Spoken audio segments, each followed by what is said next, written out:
कर्म का भोग कैसे भोगते हैं। एक समय की बात है, एक नेता था। उसके बारे में बताया जाएगा आपको इस वीडियो में कि कर्म का भोग उसने कैसे भोगा है। उसने अपने जीवन में कभी भी अच्छा काम नहीं किया, हमेशा दूसरों को परेशान करता था।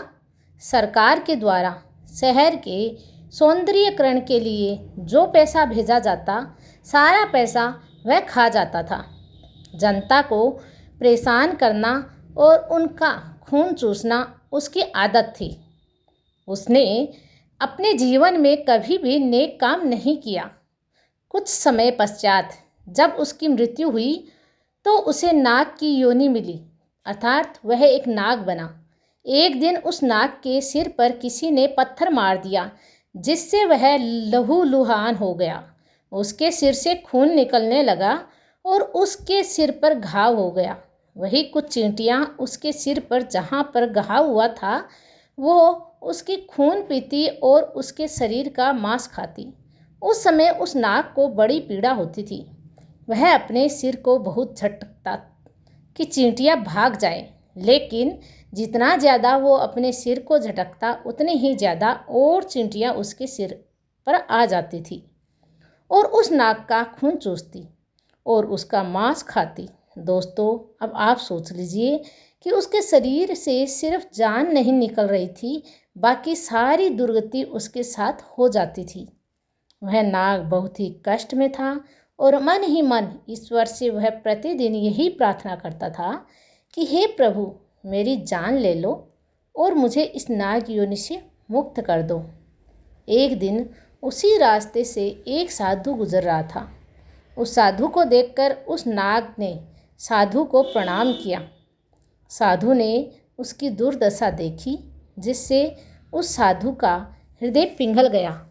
उस नाग ने साधु से प्रार्थना की कि हे साधु महाराज, वही एक पत्थर पड़ा हुआ है, उस पत्थर को मेरे ऊपर फेंक दो, जिससे मुझे मृत्यु मिल जाएगी। मृत्यु के बाद मुझे यह कष्ट तो नहीं भोगना पड़ेगा। उस साधु ने नाग से कहा कि मैं तुम्हें मार दूंगा तो तुम्हें तो इस योनि से मुक्ति तो मिल जाएगी, लेकिन नाग हत्या का पाप मेरे सिर पर आ जाएगा, इसलिए मैं ये पाप बिल्कुल भी नहीं करूँगा। तब उस नाग ने साधु महाराज से कहा कि ऐसा मैंने कौन सा पाप किया था जिससे मुझे इतना कष्ट भोगना पड़ रहा है। तब साधु महाराज ने कहा कि पिछले जन्म में तुम एक नेता थे और सरकार के द्वारा जो भी पैसा जनता के लिए भेजा जाता था वो सारा पैसा तुम ही रख लेते हैं और जनता की भलाई के लिए तुमने एक भी नेक काम नहीं किया। तुमने हमेशा जनता को परेशान किया है और उनका खून चूसा है, इसलिए इस जन्म में तुम नाग बने हो और जनता जिसका तुमने खून चूसा था वो ये चींटियाँ बनी है और आज ये तुम्हारा खून चूस रही है।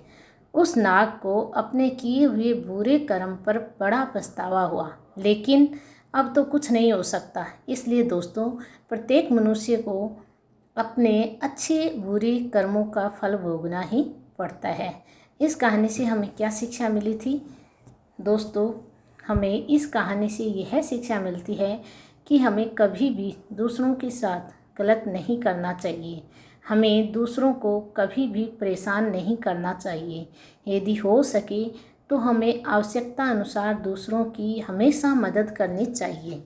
समय रहते दान पुण्य जैसे कार्य करने चाहिए और दूसरों का हमेशा भला करना चाहिए, जिससे हमारा लोक और परलोक दोनों सुधर सकें।